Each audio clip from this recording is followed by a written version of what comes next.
الله فيكم وفي فضيلة الشيخ. هناك بعض الإخوة ينكرون علينا مجالسة العوام ويصفوننا بالمميعة ويجعلون ذلك سببا في عدم حضور مجالس العلم التي نتواجد فيها. كيف ما فهمت؟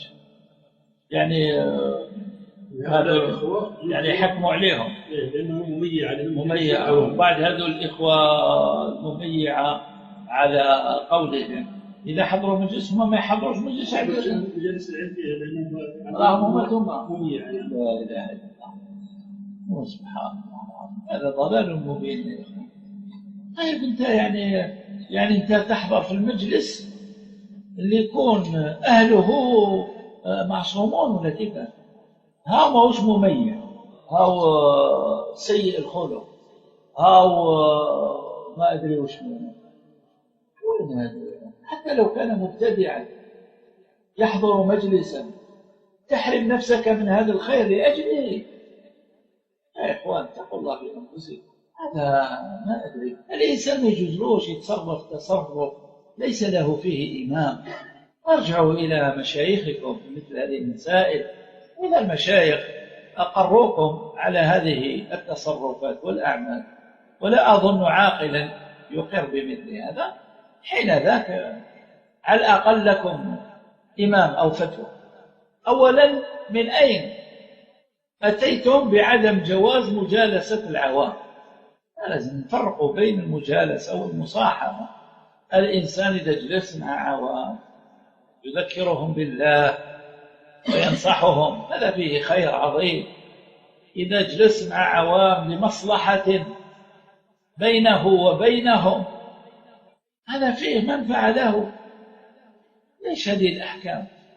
احنا المميع الذي يجالس أهل البدع والأهواء، الذي يجالس أهل البدع والأهواء بمعنى أنه ميع منهجه وصار على المنهج مثل ما قال شيخنا المطاطي، اللي جاي يدخل فيه اللي جاي يدخل فيه يولي هذا مثل البالون يولي قد البلاد هذه. لا ينبغي يا إخوان هذا الأمر، هذا راه انحراف، وهذا الانحراف أشد من ما تنكرونه على إخوانكم.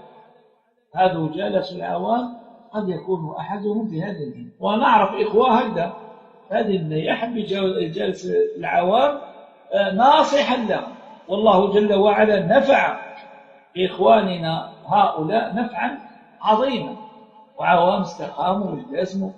العوام هذو بعدوا عليهم بعدنا عن المجذومين، كيف هذو راح يستقيموا على دين الله عز وجل ويرجعوا ويعرفوا الحق؟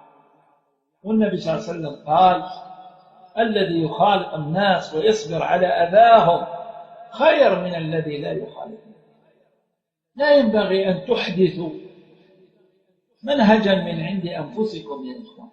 هذا المنهج هذا له أصوله وله أهله، والواجب علينا أن نأخذه عن أهله وأن نسير على وفق أصوله لا نخالف. سمعت ما قرره العلماء، مخالفة أهل الحق في أصل من أصولهم خروج عنهم ودخول في من وافقناهم من أهل البدع، وقد ندخل معهم في موافقتنا لأصل من أصول. تنبهوا لمثل هذا الأمر.